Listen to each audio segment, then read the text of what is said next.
I made a bomb cake, but I wanted to detonate it, take it apart. I don't want a bomb just like lying around my house. So I took the cake apart, starting with the wick. I unraveled it, sucked it back up, and then I took all those beautiful black glittery sprinkles off, and then I had to unfrost the cake, which was a little difficult, but I just put it back in the bowl, save it for later. Then I break the cake layers down, and yeah, the bomb cake is officially detonated. Pretty easy.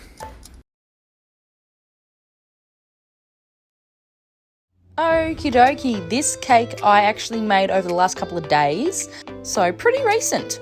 So VB is a brand here in Australia, Victoria Bitter. It's a beer and it's really popular, and I got asked to do a VB long neck cake. I've seen quite a few of these done before, and majority of them are either laying down or they're the VB can, standing up. And this one I thought would be a really good challenge because it's not only is it the glass stubby, but it's also standing up vertical. So yeah, using the Sweet Six edible art paint, I painted in all the reflections that you might get on a real glass bottle just to make the whole cake look a bit more realistic. And then I peeled off a label of a real long neck and I scanned that into my computer and then got that printed onto edible paper so that the label was all edible as well. Popped on a gold bottle cap, and there you go. Actually better than what I thought it was going to be. Woo! Hi guys, my name's Heber, and today I'm going to be eating cereal out of a giant spoon.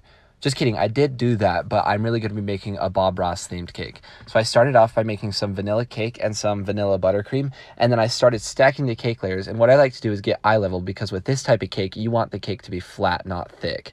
And so then I iced it with a crumb coat and put an acrylic disc on top and frosted around that. That way I could put that in the freezer, and when it's all frozen, I can cut it off and it leaves a nice sharp edge.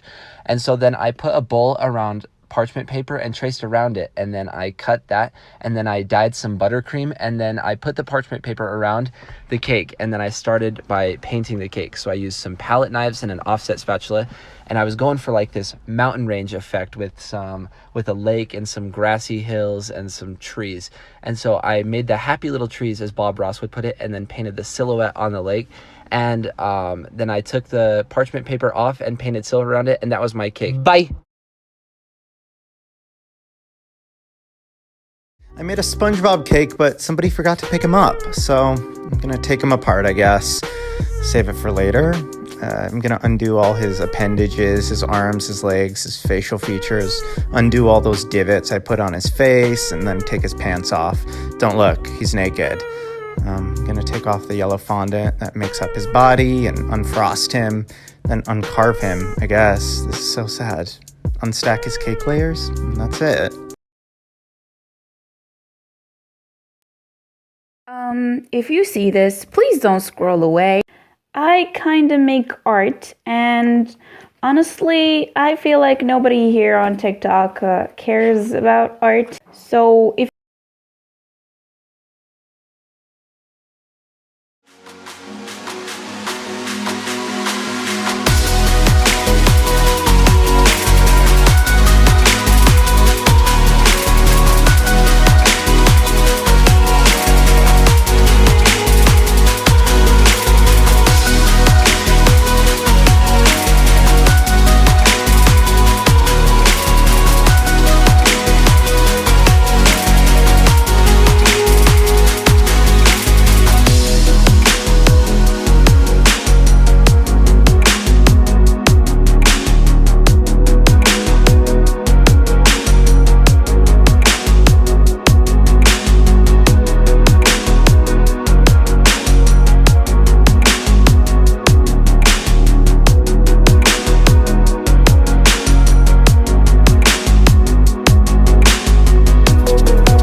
What's up guys? Today we're going to be making a Kinder cookie pie. Add softened butter and light brown sugar to a bowl and whisk until combined. Add 2 egg yolks and vanilla and whisk these in. Then add your flour and baking powder and mix to form a dough. Add some white chocolate chunks and Kinder pieces and fold these in, then set aside a third of the dough. Press the remaining dough into your cake tin and create a lip around the edge. Then pour on the white chocolate hazelnut spread and smooth it out to the edges. Add some Kinder bars on top however you wish, then create a lid with the rest of the dough and pop this on the top. Press it down to cover any gaps and smooth it out and bake in the oven for 15 to 20 minutes. Enjoy!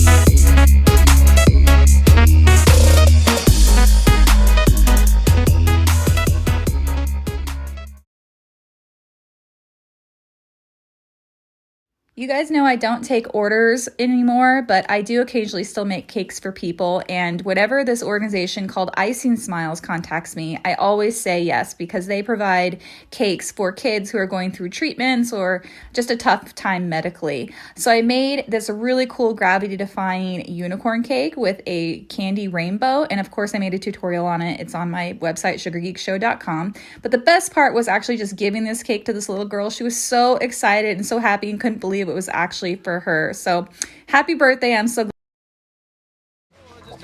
Today I was making a cake for a friend's brother's birthday, and the description she gave you is funny. She said he loves peanut butter and jelly sandwiches and Cookie Monster, and she goes, oh, by the way though, he's 30. So I did a vanilla cake with strawberry jam, homemade strawberry jam filling, peanut butter frosting, and then I chose this bright blue to give it a Cookie Monster theme without being like too in your face, because he's a grown adult. Not that there's anything wrong with that. I did another rope border because you guys loved my last one so much. And then she said he also loves donuts. So I put a bunch of cookies on it. I made some donuts, topped it with those, topped it with a bunch more cookies. I'm definitely gonna have to warn her that there's a bunch of toothpicks in it. Not that that's a problem, but just in case.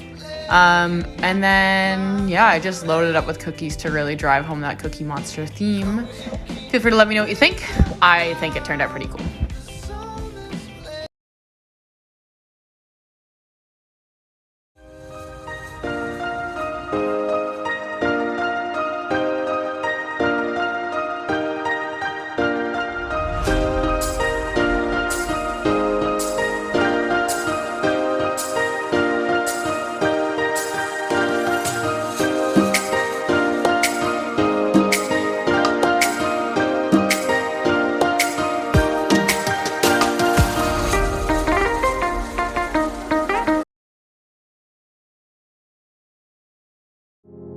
They can try to tear us down, but the sun comes back around. I feel so light, I feel so free. Touch the sky, no gravity.